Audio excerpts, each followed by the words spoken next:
नमस्कार, स्वागत है आपका बोलता हिमाचल पर। आज है 3 जनवरी 2025 और हिमाचल प्रदेश से जुड़ी हुई आज की बड़ी खबरों की जानकारी अपडेट हम आपके लिए लेकर आए हैं। हमेशा की तरह आप इस वीडियो को लाइक कर दीजिएगा। चैनल पर नहीं जुड़े चैनल को आप सब्सक्राइब जरूर करें। पिछले कल की तरह ही सेम सवाल है आपके लिए। वर्तमान सुख सरकार का अब तक का कार्यकाल आपको कैसा लगा, वो आप हमें कमेंट बॉक्स में कमेंट करके जरूर बताइएगा। पेश है आज की सबसे बड़ी खबरें। मुख्यमंत्री सुख ने की घोषणा, राज्य में 22 नई जल विद्युत परियोजनाएं होगी शुरू। हिमाचल प्रदेश सरकार ने प्रदेश को ऊर्जा उत्पादन में नई ऊंचाइयों पर पहुंचाने की दिशा में कदम बढ़ा दी है। मुख्यमंत्री सुख ने घोषणा की है कि राज्य में 22 नई जल विद्युत परियोजनाओं का आवंटन किया जाएगा। इन परियोजनाओं की कुल क्षमता 828 मेगावाट होगी, जिनमें 6.5 मेगावाट से लेकर 400 मेगावाट तक की परियोजनाएं शामिल है। इन परियोजनाओं में सबसे बड़ी हिस्सेदारी चिनाब नदी बेसिन की है, जहां 595 मेगावाट की 9 परियोजनाएं लगाई जाएगी। इसके अलावा सतलुज नदी बेसिन में 169 मेगावाट की 8 परियोजनाएं लगाई जाएगी। रावी बेसिन में 55 मेगावाट 4 परियोजनाएं और ब्यास बेसिन में 9 मेगावाट की परियोजनाएं प्रस्तावित है। सरकार ने इन परियोजनाओं को देश के अन्य राज्यों और केंद्रीय उपक्रमों को 40 वर्षों के लिए 10 लाख प्रति मेगावाट अपफ्रंट प्रीमियम के आधार पर आवंटित करने का निर्णय लिया है। मुख्यमंत्री ने कहा है कि इन परियोजनाओं से प्रदेश में न केवल बिजली उत्पादन बढ़ेगा, बल्कि स्थानीय लोगों को रोजगार के नए अवसर मिलेंगे और क्षेत्रीय विकास को भी बढ़ावा मिलेगा। परियोजनाओं के सफल क्रियान्वयन से हिमाचल प्रदेश देश के सबसे समृद्ध ऊर्जा उत्पादक राज्यों में से एक के रूप में उभरेगा। चिल्ड्रन ऑफ द स्टेट का पहला दल 13 दिवसीय भ्रमण पर रवाना, मुख्यमंत्री ने दिखाई हरी झंडी। मुख्यमंत्री सुखविंदर सिंह सुक्खू ने 22 चिल्ड्रन ऑफ द स्टेट के पहले दल को 13 दिवसीय भ्रमण पर रवाना किया। मुख्यमंत्री ने बच्चों की वोल्वो बस को हरी झंडी दिखाई और उन्हें इस टूर के लिए शुभकामनाएं दी। मुख्यमंत्री ने कहा कि वर्तमान राज्य सरकार ने प्रदेश के 6000 अनाथ बच्चों को कानून बनाकर चिल्ड्रन ऑफ द स्टेट के रूप में अपनाया है। उनका कल्याण सुनिश्चित करने के लिए मुख्यमंत्री सुख आश्रय योजना लागू की है, जिसके अंतर्गत अनाथ बच्चों की देखभाल, उन्हें शिक्षा प्रदान करने और आत्मनिर्भर बनाने के लिए प्रावधान किए गए हैं। इन 22 बच्चों को इसी योजना के अंतर्गत चंडीगढ़, दिल्ली और गोवा के भ्रमण पर भेजा गया है। हिमाचल प्रदेश सरकार ने बदले 2 IAS अधिकारी, 5 HS को सौंपा अतिरिक्त जिम्मा। प्रदेश सरकार ने 2 IAS अधिकारियों को तब्दील की है, जबकि 5 HS अधिकारियों को अतिरिक्त जिम्मा सौंपा गया है। तब्दील किए गए IAS अधिकारियों में ADC व project director DRD Solan Ajay Kumar Yadav को MD HP SC and ST development corporation Solan के अतिरिक्त एवं महिला विकास निगम सोलन का दायित्व सौंपा है। ADC काजा राहुल जैन को सरकार ने ADC वो प्रोजेक्ट डायरेक्टर DRD सोलन के पद पर तब्दील की है। सरकार ने HS अधिकारी एवं STM काजा सीखा को ADM काजा के पद का अतिरिक्त दायित्व सौंपा है।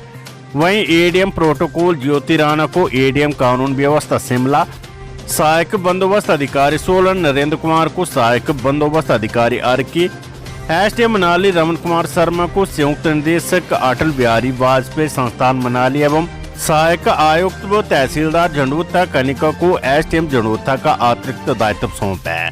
कार्मिक विभाग की तरफ से इस से संबंधी अधिसूचना जारी कर दी गई है। पशुपालन निदेशक को सुख सरकार ने दिया 6 महीने की सेवा का विस्तार, 31 दिसंबर को हुए थे retire.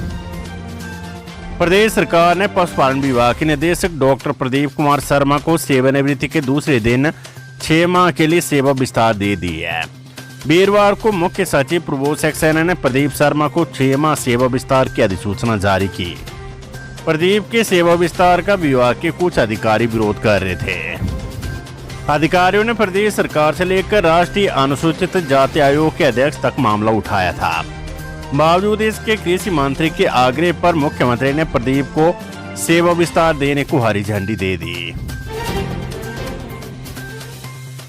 National health mission NHM में आउटसोर्स भर्ती को मिली मंजूरी, भरे जाएंगे 1450 पद। स्वास्थ्य विभाग ने 1 साल के लंबे इंतजार के बाद बम्पर भर्तियों पर मुहर लगा दी है। प्रदेश भर में नेशनल हेल्थ मिशन के अधीन अलग अलग श्रेणियों के 1450 पद भरे जाने हैं और इस भर्ती प्रक्रिया को लेकर NHM ने 5 दिसंबर 2023 को राज्य सरकार से अनुमति मांगी थी। अब स्वास्थ्य विभाग ने आउटसोर्स आधार पर भर्तियों को मंजूरी दे दी है। भर्तियों को स्वास्थ्य सचिव M सुधा देवी ने NHM निदेशक को पत्र जारी कर दी है। इस भर्ती प्रक्रिया में सबसे ज्यादा 622 पद स्टाफ नर्स के भरे जाने हैं। इसके अलावा ऑपरेशन थिएटर असिस्टेंट के 138, CHO के 530, फार्मासिस्ट के 24, काउंसलर के 57, फिजियोथेरेपिस्ट, ऑडियोलॉजिस्ट और स्पीच थेरेपिस्ट, मनोवैज्ञानिक, optometrist, special educator, medical record officer, consultant, anaemia मुक्त भारत अभियान के 1-1 पद, consultant drug supply distribution management के 2 पद भरे जाने हैं।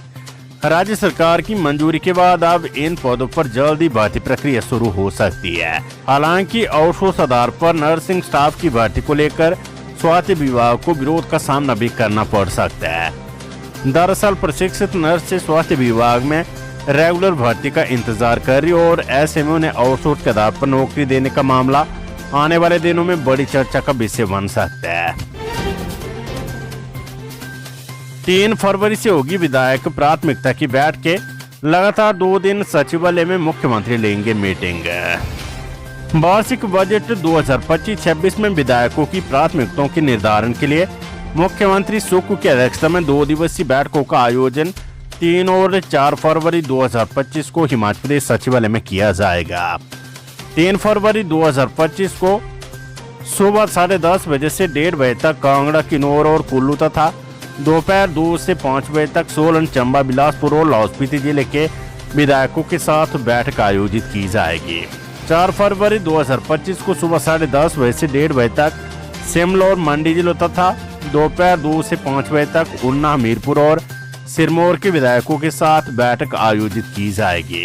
इन बैठकों में वार्षिक बजट 2025-26 की विधायक प्राथमिकताओं के निर्धारण के लिए विचार विमर्श किया जाएगा। लाहौल स्पीति में BDC अध्यक्ष उपाध्यक्ष की कुर्सी पर संकट, 8 सदस्यों ने लगाया अविश्वास प्रस्ताव। जनजातीय जिला लाहौल स्पीति में BDC अध्यक्ष और उपाध्यक्ष की कुर्सी खतरे में पड़ गई है।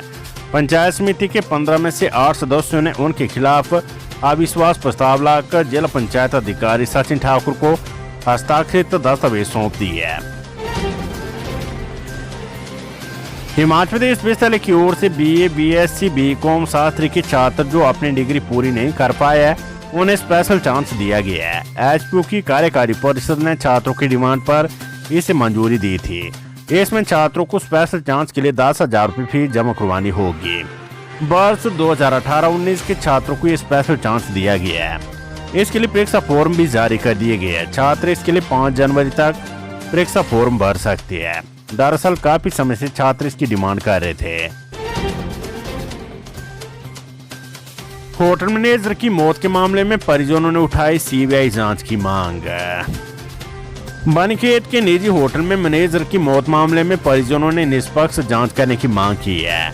वीरवार को पोस्टमार्टम प्रक्रिया के चलते मेडिकल कॉलेज चंबा पहुंचे परिजन वारगा स्थित SP कार्यालय भी पहुंचे। हालांकि SP चंबा से परिजनों की मुलाकात नहीं हो पाई।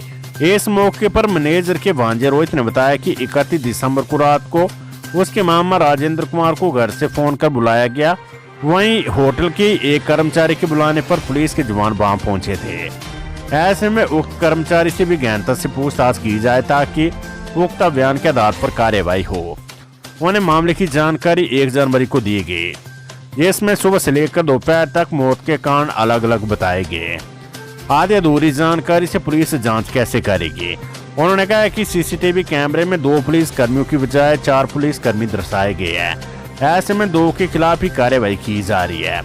जब तक पूरी जांच नहीं होती है तब तक होटल के कर्मचारियों से लेकर मौजूद पुलिस कर्मियों के मोबाइल में हुई बातचीत का रिकॉर्ड रखा जाए जिससे निष्पक्ष जांच हो सके। HPPSC Shimla lecturer school new chemistry के 29 पदों के लिए 66 उम्मीदवार शॉर्टलिस्ट, डॉक्यूमेंट वेरिफिकेशन शेड्यूल जारी। हिमाचल प्रदेश लोक सेवा आयोग ने उच्च शिक्षा विभाग में लेक्चरर स्कूल न्यू केमिस्ट्री के 29 पदों को भरने के लिए उम्मीदवारों के डॉक्यूमेंट वेरिफिकेशन का शेड्यूल जारी कर दिया है। डॉक्यूमेंट वेरिफिकेशन 16 व 17 जनवरी को होगी। इसके लिए 66 उम्मीदवारों के नाम शॉर्टलिस्ट किए गए हैं। इससे संबंधित जानकारी आयोग की वेबसाइट पर उपलब्ध करवा दी गई है। ऊना में कमरे में अंगीठी जलाकर सोए परिवार के 5 सदस्य हुए बेहोश, 2 की हालत नाजुक है। जिला ऊना की ग्राम पंचायत डड़वाड़ा में एक परिवार के 5 लोग कमरे में अचेत अवस्था में पाए गए हैं। मामले की जानकारी मिलते आसपास के लोगों ने पंचायत प्रतिनिधियों को सूचित किया और सभी अचेत लोगों को क्षेत्रीय अस्पताल ऊना पहुंचाया। प्रभावित परिवार में उत्तर प्रदेश के बदायूं के रहने वाले हरिचरण, उनकी पत्नी और 3 बच्चे शामिल हैं। क्षेत्रीय अस्पताल में चिकित्सकों और पैरामेडिकल स्टाफ ने सभी बेहोश लोगों को चिकित्सा सुविधा उपलब्ध करवाई। हालांकि 2 लोगों की हालत नाजुक बनी हुई है, जिसमें से एक को पीजीआई चंडीगढ़ रेफर कर दिया गया है। दूसरी तरफ पुलिस ने भी मामले को लेकर जांच शुरू कर दी है। हिमाचल दिवस पर दिए जाने वाले 3 राज्य स्तरीय पुरस्कारों स्टेट सिविल सर्विस अवार्ड, प्रेरणा स्रोत सम्मान और हिमाचल गौरव पुरस्कार 2025 के लिए अब 31 जनवरी तक आवेदन किए जा सकते हैं। इस संबंध में सचिवालय प्रशासन की तरफ से सभी प्रशासनिक सचिव, विभागाध्यक्ष और उपायुक्त को एक पत्र जारी किया गया है। पहले उक्त 3 राज्य स्तरीय पुरस्कार के लिए आवेदन किए जाने की अंतिम तिथि 31 दिसंबर 2024 निर्धारित की गई थी, लेकिन अब इसे आगामी 31 जनवरी तक बढ़ा दिया गया है। ये राज्य स्तरीय पुरस्कार विभिन्न क्षेत्रों में सराहनीय कार्य एवं सेवाओं के लिए प्रदान किए जाते हैं।